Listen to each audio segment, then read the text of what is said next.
There we go. All right. It's been a minute since we've done one of these nightcaps. So welcome to the MMA Nightcap Chat with Eddie Law. I am Eddie Law, KTRPress.com. On a nice little. It was actually been kind of a chill day in terms of MMA. It's been kind of a chill day on a Monday night, August 19th. Just a couple days removed from UFC 305 out of Perth, Australia. And honestly, one of the wildest things you can see we've seen in a long time, and the different reactions of who won the main event, right? I mean, all kinds of stuff, fighters, fans tripping out, all kinds of stuff. I think my favorite one so far, actually I could pull it up on here. Where is it at? Hold up. I know, here it is is the bully Bilal Muhammad saying Drake still sucks. Like, yo. And and on top of that, actually, let's go ahead and pull up the other one. So anyway, this is one of the ones that made me laugh the most, right?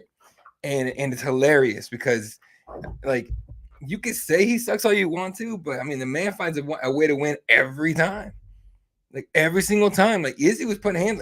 Look, Izzy would have won that by decision, right? You disagree? Put it in the comments. We're live on YouTube, Instagram, Twitter /X, Twitch.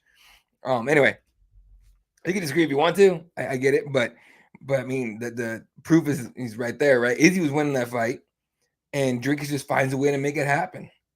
It's really, really odd. I think his game plan is usually just outlast people, just be tougher than everybody than the other person's. It's kind of crazy. Actually, it's pretty damn crazy how that works out. So that was one of probably my favorite reactions was Bilal Muhammad being I don't know if it's petty. I just think he likes Izzy a lot more. What was the other one that made me laugh too? Oh, so all right, we'll go over that in a second, but don't think that it's just Bilal Muhammad that's petty out here. You guys remember Steve Erceg said this about someone has got it. Yeah, Steve Erceg said this where he said DDP was a 6 out of 10 fighter, and then Steve Erceg got knocked the hell out by Kai Kara-France. And Dricus is he had time. He had time to put it on the story today. Put up a 6 out of 10. Steve, like, damn. That's the thing about the fight game, man. If you open your mouth, you're bound to collect some karma on this shit. Like, y'all need to chill out, be a little careful how this thing goes with you. What does it say? Life comes at you fast. Yeah, so that was kind of wild. What was the other one? Sean Strickland, who was told before the fight even happened that he was next for Dricus. He was like, "We will be fighting in the land of the free. You're not ducking me, Dutchman. I know you're gonna try. It's not happening. Dana White, you're next in line." It's not the whole tweet, but that's the basics of it, which is kind of funny. Probably my favorite reaction was Poatan saying, he'll come down and 185 one more time. And Dricus said, screw that, I'll go out. And I'm down for either fight, honestly. Because I don't know if Dricus could do what he did to Izzy. He could do it to Pereira. That's a hard one to fathom, right? What up, Rick? I'm getting touched by a midget. Dude, it was wild. Honestly, it was wild. But you're talking about Erceg, right? I'm assuming. But yeah, that was wild. And Kai hadn't fought like a year and change because of concussion issues and all kind of stuff. So, but it was plenty. I mean, and the Dricus response to Pereira is not on here. But Magomed got salty, of course. Magomed Ankalaev, who believes he should have gotten the shot at 307. Instead, it goes to Cleo Roundtree, which I've seen a lot of reactions both ways. A lot of people were pissed that wasn't Magomed, right? And which is fair. Like, if we talk about who earned it, who deserves it, it's probably him. At the exact same time, every time I think of Ankalaev, all I can think of is that fight with Jan Blachowicz. That shit was it was terrible. So, I mean, Magomed has a fight coming up too. He has Alexander Rakic. He gets past Rakic. There's no way they don't get he doesn't get the winner of Pereira Roundtree unless Pereira Roundtree goes crazy. Roundtree somehow wins it, and he gets an immediate rematch. We'll see, but it's always a lot of fun though. Bro, Dana's pissed about the lawsuit going to trial. Might be some judge level shit about to go down, bro. So yeah, that was one of the things I want to talk about tonight. If I could just get around into it, we'll come back to 305 in a second. So the judge set a new trial for the antitrust lawsuit in 2025. I believe it's February, if I'm not mistaken. Yeah, February 3rd. Judge Richard Boulware in Nevada set a new trial date for February 3rd, 2025, and also informed both plaintiffs and defendants that the date won't be changed unless he approves a new preliminary settlement agreement between the two parties. So you can imagine both parties are probably freaking out right now, trying to make it happen, right? Trying to get trying to find some kind of settlement before they have to go to the judge.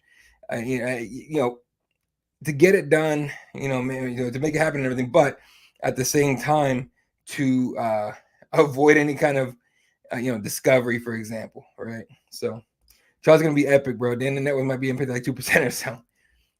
He's got it. But I have a feeling they're gonna settle way before February 3rd. I mean, they got months, right? So they got months to come up with a new settlement. The funny thing about this, Rick, and I don't know if you know about this, and it came out a while ago. Dana White, I think, was he on? I think he was talking to Kevin Iole, and former Yahoo Sports, and his job got took basically. And we'll talk about that here in a little while. But he came out and told Kevin Iole that he's like, I recognize this guy, something like that. Turns out Boulware went to the same high school as Dana White and the Fertitta brothers in Vegas, right? Gorman or something. It turns out there's a connection there. Now, I think Dana said this feels personal, which who knows if it is or isn't. You know what I mean? Like Boulware might just be doing his job. Didn't like the settlement. Didn't like the fact that the fighters weren't going to get that much. I forget the original settlement, but it was all right. But maybe he thought they could get more. Who knows? I think at this point they have to come up with a better settlement, bigger settlement, and to help the fighters out. But it's a whole lot of a mess now, bro. How much do you guys set up for? 350 now. He wishes 350, throwing a couple hand jobs, maybe free Popeyes for a year or two. Shoot, man, they gotta try and go as cheap as they can. The UFC will, but obviously it ain't gonna hurt Dana's pocket directly. Obviously, it's gonna, it's gonna come out of the TKO bank account, but still. So that's what's going on too. Let me see if I can find any quotes from Dana. Here we go. The lead attorney for the fighters told the judge prior to they'd be better off both taking the injunction relief. The world where that doesn't happen is not in the fighter's interest, because I will tell the fighter that if they were in my office, you're likely to lose. You're likely to get nothing if they go to trial. Because to win at trial, right, the fighters are going to have to prove. Oh, dude, don't tell me you just froze on me. Oh no, there we go. Okay. In order to go to win at trial, the fighters are going to have to prove and like prove well, like beyond a reasonable doubt, that the UFC did what they alleged. So it's a tough one. It's difficult for me to see the fighters winning a trial, to be honest with you, but we'll wait and see. Like I said, there's got to be a settlement before that. There's no way either side, like really. I don't think either side wants to go to trial. I think we want to see it go to trial because we want to see what comes out. But outside of that, ain't gonna happen. Speaking of, because I was talking about Kevin Iole here a second ago. Good old Ariel Helwani is gonna apparently is in negotiations, if not possibly done. Actually, I'm looking if it's done or not. He's actually gonna reportedly go over to Yahoo Sports. So close to a new deal. Which is hilarious because they just let go of Kevin Iole, right?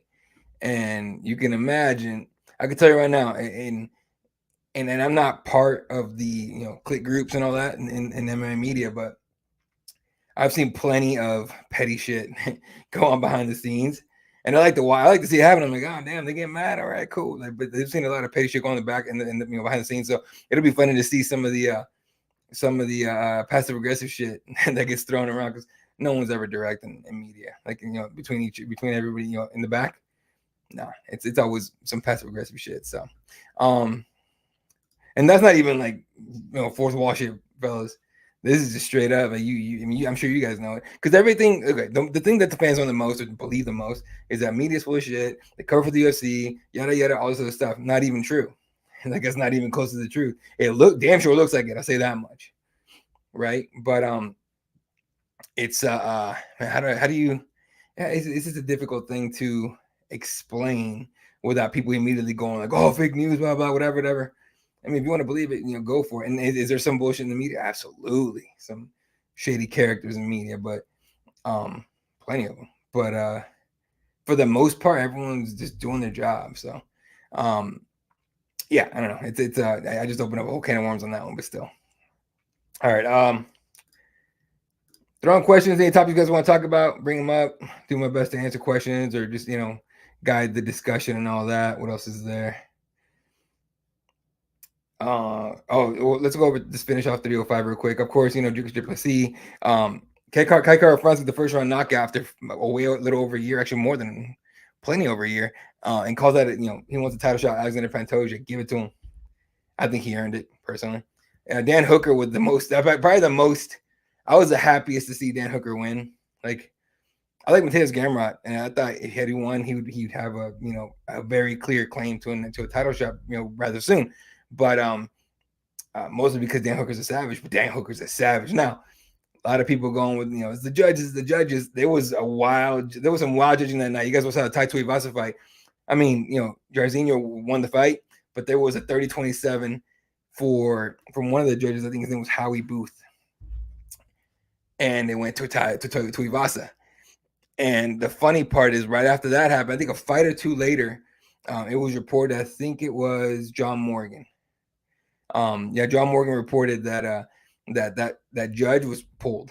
So that's hilarious. Like, he got pulled. He was supposed to be a judge with the Kai Kara-France fight. Luckily, they didn't even need judges, but he was supposed to be one of the judges on that, and they pulled him. Like, nope. So what is it? Give a hand to the Australian Commission, because that was some shit. Obviously, the Jairzinho fight, dude. Carlos Prates is a dog, man. That was wild. And Lee's not he's a hard out for anybody, but also coming off a spinal injury. Who knows what, if he was still dealing with stuff like that, whatever. But Carlos is a dog, man. It's gonna be fun to see. This one was a funny ass one. Valter Walker, taking this or submitting Junior Tafa. Junior, it was like a verbal tap, right? So it was a yell. It wasn't even a tap. He didn't say tap. It was like taking a verbal tap. But I'm pretty sure that the screen taps a thing. Like, if you screaming in pain, the ref's gonna stop it. And he goes, like in pain. Like, what else is he supposed to do? Right? Just let your knee blow up, right? So I want to say was it heel hook? I want to say. Let me make sure. But I want to say it was heel hook, because so if you guys know about the heel hook, it is let me make sure here. Heel hook, yeah. So in a heel hook, like, the wisest thing to do is first of all, if you know you're in it, like, you're in trouble, is to tap right early. Now, this is a fight, and MMA is different. You can, obviously, if you're going for a heel hook, you can come up, hammer fist to the face, all kinds of stuff. But if you feel pain, like, by the time you feel pain, it's too late. It's something that you're already injured, right? So he goes, there you go. Right now, I don't think we've gotten any kind of what do you call it, indication or any kind of clarity from the ref, the refs about that. But me going from having been in playing in jiu-jitsu tournaments, it's if you yell, you scream, any kind of indication that you're in pain, especially in something like a heel hook, the ref will stop it, like, will stop the match. So I'm assuming it's about the same in MMA. I need a little bit of clarity. Hooker versus Charles, makes sense or not? Whew, it's a good question. I like the fight there, but let me see. I like the fight. Let's see. Hooker is on a 3-fight win streak. Charles ain't fought in a minute, right? And I'm pretty sure he lost last time he fought. Let's see. 34-10. Yeah, he lost his split to Arman Sarukian. Yeah, hell, why not? That's a great fight. Honestly, stylistically, great fight. Make it happen. But between two killers, two guys trying to make their way back up and everything. Now, if just leaving rankings out of it, great fight. 3-fight win streak for one guy. Obviously Charles Oliveira, former champion and all that. It's always good to have a former champion in your resume. I guarantee you Dan Hooker would love to take that fight. And I think Charles Oliveira would be game for it too. I honestly think we'll actually get to see that fight, seeing as Dan Hooker's probably going to be, I know DC was like, you're going to be top 5 next week. He might be top 5, but seeing as he's probably going to be like 6 or 7, right? 6 or 7 against 2, with Arman likely being next for Islam. If not, that's all. Actually, Arman would be the only one. That'd be a rematch too, but that would make sense to me. That'd be fun. Not just saying that because I like Dan Hooker. The Dan Hooker fights are fun. That guy's a psycho. But can you imagine Charles Oliveira was Dan Hooker? Like how crazy that fight would get. So about 15 minutes left here on the live stream tonight. Just a real quick nightcap, just hanging out, shooting the shit with you guys, going over 305 and all that. What else we got? Ricardo Ramos for the decision. That was fun. Casey O'Neill changes camps from Extreme Couture to, I believe, Fight Ready. Gets a decision and then does a better Ray Gun than Ray Gun. That shit was funny. And she's not normally one to like be super funny, I don't think. So that was great. And then Jack Jenkins is that dude. That'd be fun. Tom Nolan was cool. I thought he was gonna finish that fight. Didn't happen, but he's savage. Song Kanan decisions. Ricky Glenn, and then Jesus Aguilar starts up the night.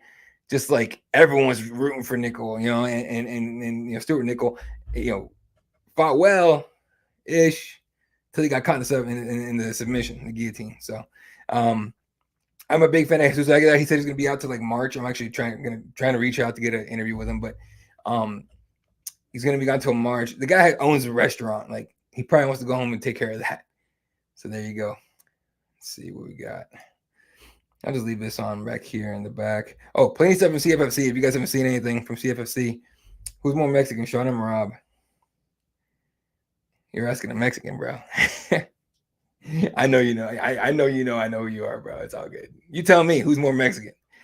If I had to pick, Marab. I ain't never seen Sean holding a Mexican flag yelling "Viva Mexico" and shit like that. And Marab went in, right? And I find that fun. But realistically speaking, neither one. Yeah, exactly. Marab, right? Marab's the guy. So that was way more fun. I'm inclined more to root for Marab if I was rooting for anybody. I'm more inclined to root for Marab than Sean O'Malley based just off of that. I mean, the guy embraced it. You got to hand it to him. The guy was all in on it, and that was pretty cool. So that was fun. All right, just real quick, we have a bunch of CFFC stuff on YouTube, on Instagram. Shout out Jake Noker doing that stuff. We got Jerry Leshy post-fight interview first. He got knockout 3 fights in a row. CFFC maybe up for a title shot. Oh, this is that video of Brendan Allen. Okay, so Brendan Allen, Marvin Vittori get into it in a casino, I believe in Hollywood, Florida, and I mean you get to see the video right there. He just goes in, cracks Vittori. There's like 3 or 4 different angles because of course when shit's getting crazy, everyone instead of doing anything about it just pulls out their phones. And lucky for us, and so we got this angle. There's like 4 or 5 different angles, and he hits him, and Marvin kind of crashes into like a roulette table. Like no one really got hurt, right? But if you had to say someone came out looking worse than the other, probably Marvin. So there you go. What else we got tonight? And we got Tafon. Oh yeah, Tafon used to be in the UFC. Gets his first fight in CFC, gets the victory, and the dope. I'm assuming, and you tell me, Gabriel, if this is the Black Panther. What's it that the dude who leads all the guys in the mountains and in the ice mountains, takes in Black Panther's mom and all that for a while. I forgot the dude's name, but I want to say that's what that is, but I'm not 100% sure. I watched Black Panther a million times and I still can't remember it. It's weird. And then we got Letitia Mole gets her victory over CFFC 134. And then this guy's cool. Everyone's a big fan of Bryce. I didn't even know he had that kind of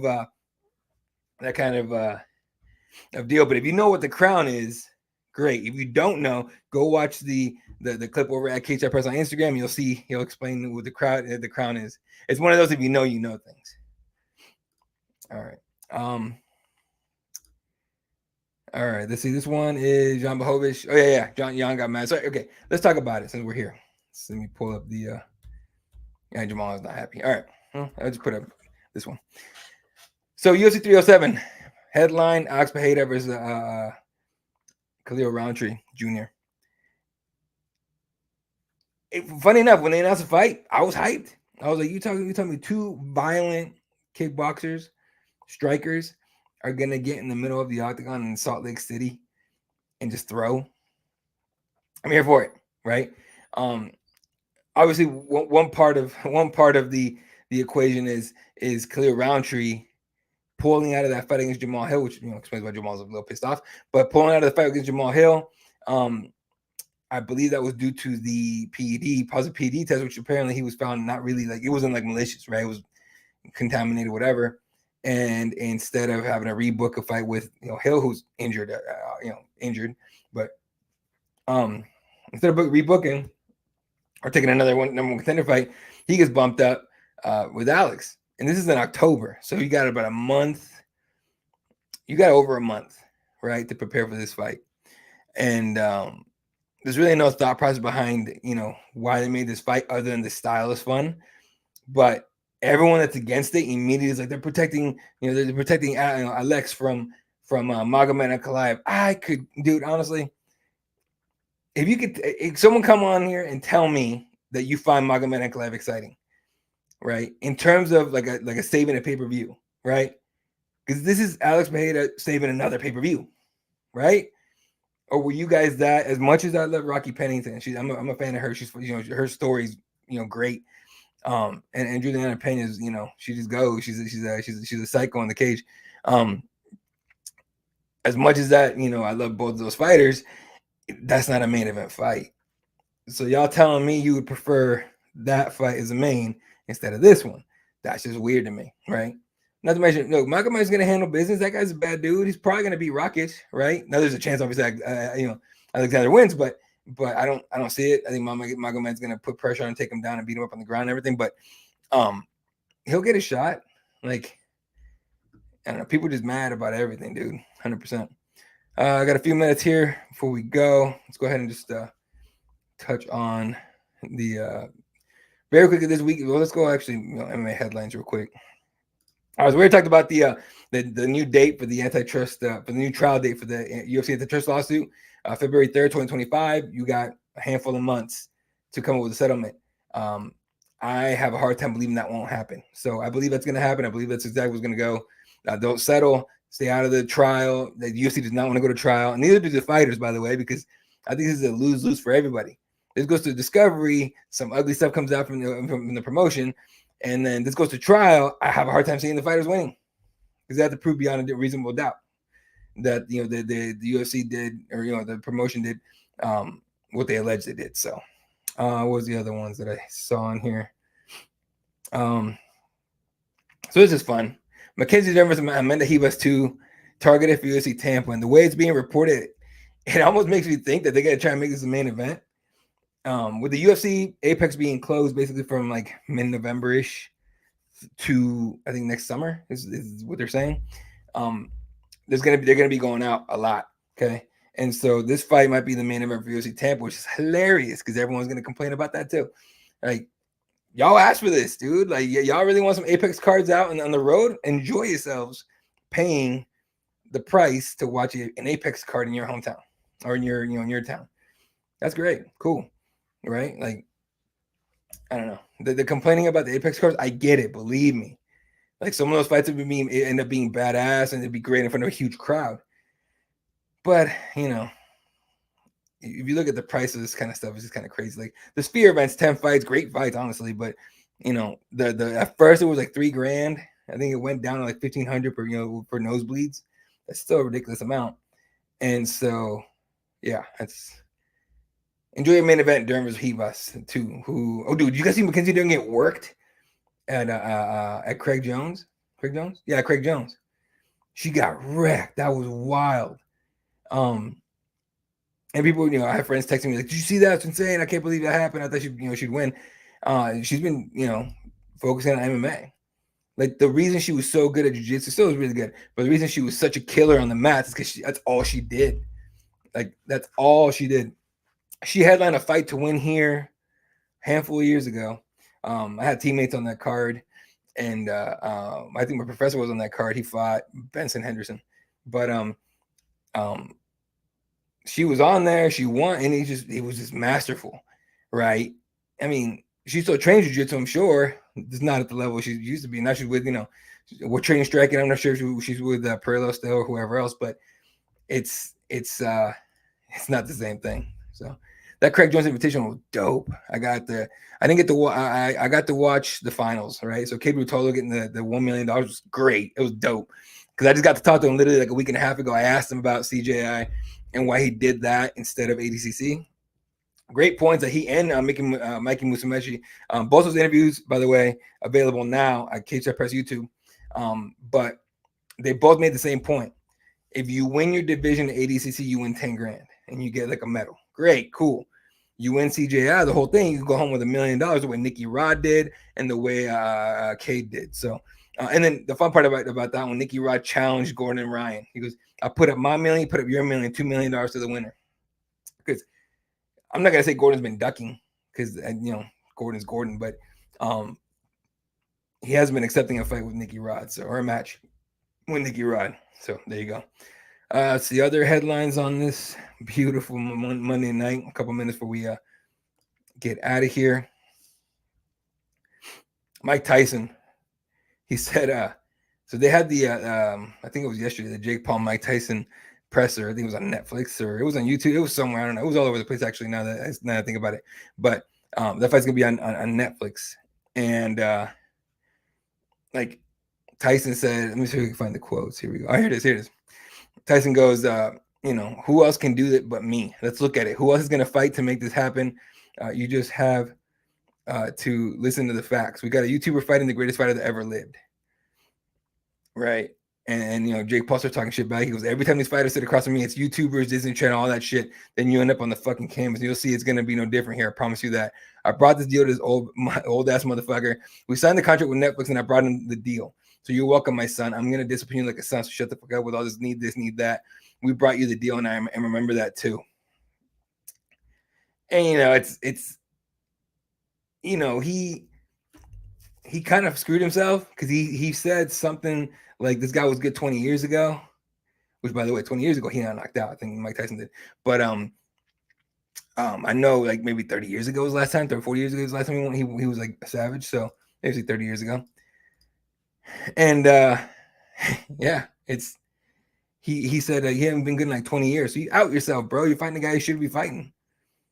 Like you clearly, you put that out there yourself, right? And of course, good old Michael Bisping went out there. Let me see. I know Tyson. Here we go. I got the Tyson one here. Listen, as soon as I catch this guy, he's gonna be running around. As soon as I catch this guy, it's gonna be totally over. He's gonna run like a thief, is what Mike Tyson said about Jake Paul. Like, and then Jake Paul saying he was 20 years old. He's good 20 years ago. You added yourself, in my opinion, just admitting that you this is a bullshit fight, right? And I can't think of anybody outside of like hardcore Jake Paul fans, his friends and his family, that thinks this, and Mike Tyson himself, that thinks this fight should be happening. This fight should not be happening. Like, no one wants to see this shit outside of Mike Tyson killing him. But really, 60-year-old Mike Tyson, come on, man. Like, this is wild to me, right? Now, hey, we're in America, land of the free, home of the brave, right? Do your thing. I'm not going to be jumping up and down, go, this is horseshit, oh, stop it, cut it out. I'm just giving my opinion. But Michael Bisping is a little louder than me.